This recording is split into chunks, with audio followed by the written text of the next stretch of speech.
രക്തത്തിൽ മുങ്ങിക്കുളിച്ച് വാവിട്ട് കരയുന്ന കുഞ്ഞുങ്ങൾ എത്രയെത്ര. ഇത് കണ്ട് അവസാനം ലോകം ഞെട്ടിത്തെരിച്ചിരിക്കുകയാണ്. മനസാക്ഷി, മനസാക്ഷി, മനുഷ്യരാശിയുടെ നീതിബോധം ഉണർന്ന പോലെയുണ്ട്. യൂറോപ്പ് ഉണർന്നിരിക്കുകയാണ്. അവർ പലസ്തീൻ സ്വതന്ത്ര രാജ്യത്തെ അംഗീകരിച്ചു കഴിഞ്ഞു. ലോക രാജ്യങ്ങൾ, ഗൾഫ് രാജ്യങ്ങൾ ഒക്കെ ഉണർന്ന പോലെയുണ്ട്. മനുഷ്യരുണർന്നോ? ഉണർത്തണം.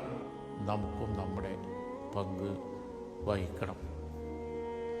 അതിനായി നമുക്ക് പിടിച്ചു ചേരാം. ഗാസയിലെ കുഞ്ഞുങ്ങൾക്കായി അതിനായി നമ്മളാൽ അതാണ് നമ്മൾ നടത്താൻ പോകുന്ന ഗാസ റാലി. കൊച്ചി മറൈൻ ഡ്രൈവിൽ നമ്മൾ ഒരുമിച്ച് കൂടുകയാണ്. അവർക്കായി ശബ്ദിക്കുക. നമ്മുടെ പാർട്ടി പ്രവർത്തകന്മാർ മുഴുവൻ ഇതിൽ അണിചേരണം. നമ്മളോടൊപ്പം സമൂഹമുണ്ട്, സമൂഹ മനസാക്ഷിയുണ്ട്. നമുക്ക് ഒത്തുചേരാം, അവർക്കായി ശബ്ദിക്കാം.